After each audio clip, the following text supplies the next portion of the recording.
ಕರ್ಕಾಟಕ ಸಂಕ್ರಾಂತಿ ವೃತ್ತ trophic of cancer ಹಾದು ಹೋಗುವಂತಹ ರಾಜ್ಯಗಳನ್ನು ಸುಲಭವಾಗಿ ಈ ಟ್ರಿಕ್ಸ್ ಮೂಲಕ ನಾವು ನೆನ್ಪಿಟ್ಕೋಬಹುದು. ಹಾಗಿದ್ರೆ ಆ ಟ್ರಿಕ್ಸ್ ಯಾವುದು ಅಂದರೆ ಪಮ್ಮಿ ಮಗು ರಾಜ ಛತ್ರಿ.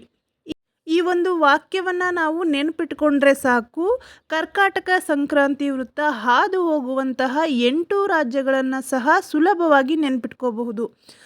ಹಾಗಿದ್ರೆ ಬನ್ನಿ, ಭಾರತದಲ್ಲಿ ಕರ್ಕಾಟಕ ಸಂಕ್ರಾಂತಿ ವೃತ್ತ ಹಾದು ಹೋಗುವ ರಾಜ್ಯಗಳು ಯಾವುವು ಅಂತ ನೋಡೋಣ. ಪಶ್ಚಿಮ ಬಂಗಾಳ, ಮಿಜೋರಾಂ, ಮಧ್ಯಪ್ರದೇಶ್, ಗುಜರಾತ್, ರಾಜಸ್ಥಾನ್, ಜಾರ್ಖಂಡ್, ಛತ್ತೀಸ್ಗಢ, ತ್ರಿಪುರ. ಒಟ್ಟಾರೆಯಾಗಿ ಪಮ್ಮಿ ಮಗು ರಾಜ ಛತ್ರಿ ಎಂಬ ಒಂದು ಸುಲಭ ವಾಕ್ಯದ ಮೂಲಕ 8 ರಾಜ್ಯಗಳನ್ನು ನಾವು ಈಸಿಯಾಗಿ ನೆನಪಿಟ್ಕೋಬಹುದು. ವಿಡಿಯೋದಲ್ಲಿನ ಪುಟ್ಟ ಮಾಹಿತಿ ನಿಮಗೆ ಇಷ್ಟವಾಗಿದ್ದರೆ ದಯವಿಟ್ಟು ವಿಡಿಯೋಗೊಂದು ಲೈಕ್ ಮಾಡಿ, ಹಾಗೆಯೇ ನಮ್ಮ ಚಾನಲನ್ನು ಸಬ್ಸ್ಕ್ರೈಬ್ ಮಾಡೋದನ್ನು ಮರಿಬೇಡಿ. ವಂದನೆಗಳು.